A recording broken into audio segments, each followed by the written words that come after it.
الرحمن الرحيم الحمد لله وكفى وسلام على عباده الذين اصطفى أما بعد قال الله تبارك وتعالى في كلامه المجيد أعوذ بالله من الشيطان الرجيم بسم الله الرحمن الرحيم الله لا إله إلا هو الحي القيوم لا تأخذه سنة ولا نوم له ما في السماوات وما في الأرض من ذا الذي يشفع عنده إلا بإذنه صدق الله العظيم وبلغنا رسوله النبي الكريم الأمين قال الله تعالى في شان حبيبه إن الله وملائكته يصلون على النبي يا أيها الذين آمنوا صلوا عليه وسلموا تسليما اللهم صل على سيدنا محمد وعلى آل سيدنا محمد وأصحاب سيدنا محمد وبارك وسلم الصلاة والسلام عليك يا رسول الله وعلى آلك وأصحابك يا حبيب الله الصلاة والسلام عليك يا رحمة للعالمين الصلاة والسلام عليك يا شفيع المذنبين اپنی گفتگو کا آغاز میں امام اہل سنت شاہ احمد رضا خان فاضل بریلوی علیہ الرحمہ کے ان مشہور اشعار سے کرتا ہوں جو آپ نے نبی پاک صلی اللہ علیہ وسلم کے اہل بیت اور آپ علیہ السلام کے حوالے سے فرمائے۔ امام اہل سنت کہتے ہیں اللہ کی سرتا بقدم شان ہے یہ، نبی پاک علیہ السلام کا سراپا اللہ حضرت نے کیسے بیان کیا ہے؟ اللہ کی سرتا بقدم شان ہے یہ، انسان نہیں کوئی انسان، وہ انسان ہے یہ۔ نبی پاک علیہ السلام کا سراپا، آپ علیہ السلام کی بشریت، نبی پاک علیہ السلام کا انسان ہونا، انسان نہیں کوئی انسان، وہ انسان ہے یہ۔ قرآن تو ایمان بتاتا ہے انہیں، قرآن تو ایمان بتاتا ہے انہیں، ایمان یہ کہتا ہے میری جان ہے یہ۔ قرآن تو ایمان بتاتا ہے انہیں، ایمان یہ کہتا ہے میری جان ہے یہ۔ اور آپ علیہ السلام کے آل اور اہل بیت کا ذکر کرتے ہوئے اعلیٰ حضرت فرماتے ہیں کیا بات رضا اس چمنستان کرم کی، کیا بات رضا اس چمنستان کرم کی، زہرا ہے کلی جس میں حسین حسن پھول۔ کیا بات رضا اس چمنستان کرم کی، زہرا ہے کلی جس میں حسین حسن پھول۔ اللہ کی سرتا بقدم شان ہے یہ، انسان نہیں کوئی انسان، وہ انسان ہے یہ۔ آج ہم نبی پاک علیہ السلام کی محبت میں یہاں جمع ہیں۔ اللہ پاک ہم سب کا یہاں آنا جانا اٹھنا بیٹھنا سننا کہنا کھانا پینا اپنی بارگاہ میں قبول و منظور فرمائے، اور جن نیک دعاؤں کے ساتھ ہم یہاں جمع ہیں، جن نیک التجاؤں کے ساتھ ہم یہاں جمع ہیں، اللہ پاک ہماری ان تمام حاجات کو دعاؤں کو اپنی بارگاہ میں شرف قبولیت عطا فرمائے۔ میرا چونکہ زیادہ انٹریکشن ینگسٹرز کے ساتھ ہے اور ڈیفرنٹ انسٹیٹیوشنز میں، کالجز میں، یونیورسٹیز میں مجھے جانے کا اتفاق ہوتا ہے، اور میں آپ کو بتاؤں کبھی کبھی آپ کے ساتھ یہ غم میں آپ کے ساتھ شیئر کرتا ہوں۔ انٹلیکچول لیول پہ ہمارے ساتھ اور ہمارے حوالہ سے جو محاذ کھولا گیا ہے اس کو علم اور دلیل کی بنیاد پر جواب دینا اور اس کو بند کرنے کی ضرورت ہے۔ ہم چونکہ اہل محبت ہیں، ہم تنقید کرتے نہیں ہیں، نہ سننا پسند کرتے ہیں۔ لوگ ہماری اس عادت کو کمزوری اور کم علمی سمجھتے ہیں۔ آپ کے بچے جو کالج میں یونیورسٹیز میں جاتے ہیں، آپ جب ان کو اپنی اولاد کو ایسے پروگرامز کی دعوت دیتے ہیں تو ان کا ریئیکشن مختلف ہوتا ہے، ان کا ریئیکشن مختلف ہوتا ہے۔ وہ آپ کے کہنے پر آ تو جاتے ہیں لیکن somehow ان کا دل یہاں نہیں ہوتا، وہ بے شک جسمانی طور پر یہاں ہو۔ اس کی وجہ کیا ہے؟ پاکستان میں بھی ایسا ہی ہو رہا ہے اور یہاں بھی ہمارے ساتھ ایسا ہی ہو رہا ہے۔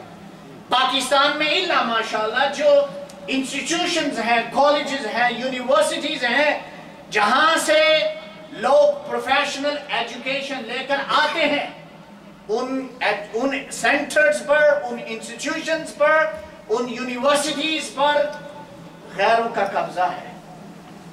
لوگ ان کی بات سنتے ہیں، پھر جب وہ یہاں آتے ہیں تو چونکہ پروفیشنلز ہیں، صاحب وسائل ہیں، ان کے وسائل پھر خرچ ہو رہے ہیں، اور آنکھیں بند کر کے سوچنے کی ضرورت نہیں، آنکھیں کھولنے کی ضرورت ہے کہ ہمارے گرد و پیش میں اس کے ثمرات کیا ہیں۔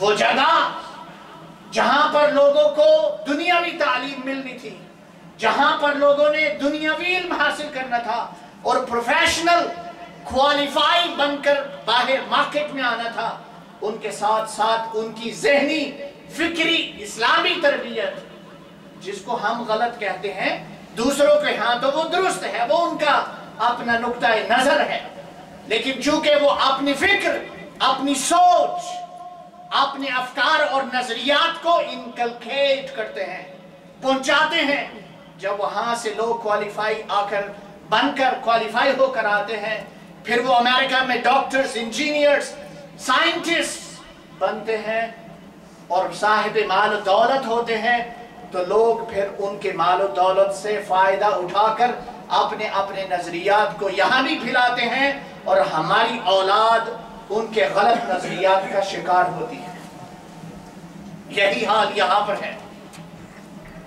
ہمارے بچوں کو یہ تصویر پیش کی جاتی ہے کہ یہ لوگ اہل بدعت ہیں، ہمارے بارے میں اہل السنہ والجماعہ، وہ لوگ جو میلاد مناتے ہیں، آپ علیہ السلام کے ساتھ محبت کرتے ہیں، آپ علیہ السلام کے ساتھ جن کا تعلق وارفتگی والا ہے اور دیوانگی والا ہے، جو شمع رسالت کے پروانے ہیں، ہمارے خلاف پروپیگنڈا یہ ہے کہ ہم اہل بدعت ہیں اور ہمارے ہاں کوئی دلیل اور علم نہیں ہے، ہم فقط کہانیوں پر اور داستانوں پر چلنے والے لوگ ہیں۔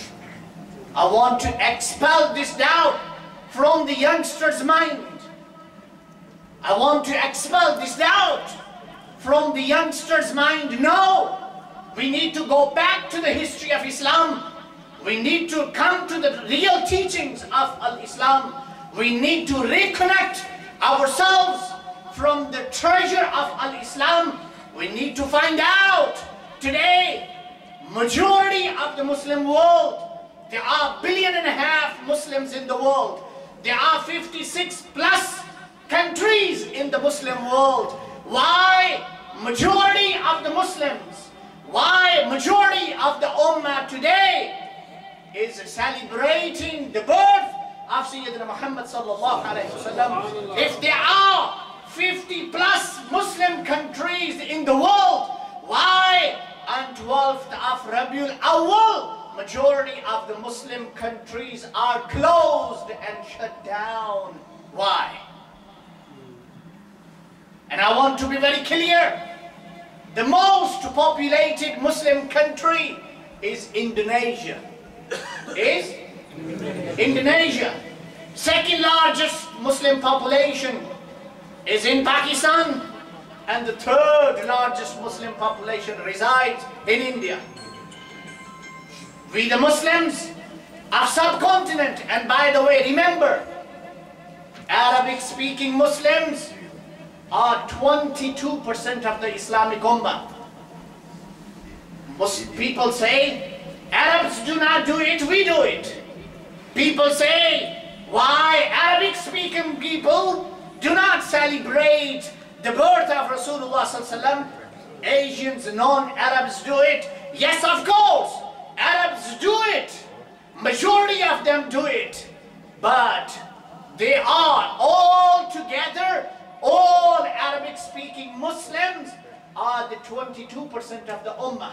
We are the 78% of the Muslim Ummah. So if majority of the Muslims who are non-Arabs or who are Arabs, but they collectively celebrate and welcome the birth of Sayyidina Muhammad sallallahu alaihi wasallam, that means there is some evidence to it. This propaganda needs to be stopped. And we the Muslims need to educate ourselves. We need to study. We need to have profound knowledge. We need to have sound information so that we can satisfy ourselves. We can inculcate this knowledge. We can pass this knowledge to our youth, our youngsters.